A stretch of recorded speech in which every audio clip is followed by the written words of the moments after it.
সদ্য টেস্ট সিরিজে আয়ারল্যান্ডকে white wash করার পর এবার টি-20তে মুখোমুখি বাংলাদেশ আয়ারল্যান্ড।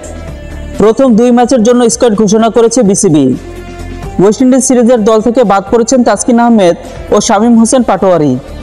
তাদের জায়গায় দলে এসেছেন pace bowling all rounder Mohammad Saifuddin ও প্রথমবার ডাক পাওয়া উইকেটকিপার ব্যাটার মাহিদুল ইসলাম অঙ্কন।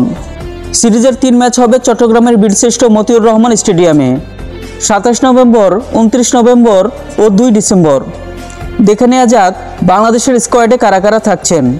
লিটন দাস অধিনায়ক, সাইফ হাসান সহ অধিনায়ক, তানজিদ হাসান তামিম, পারভেজ হোসেন ইমন, তাওহিদ হৃদয়, জাকের আলী অনিক, নুরুল হাসান সোহান, মাহিদুল ইসলাম অঙ্কন, শেখ মেহেদি, রিশাদ হোসেন, নাসুম আহমেদ, মুস্তাফিজুর রহমান, তানজিম হাসান সাকিব, শরীফুল ইসলাম ও সাইফুদ্দিন।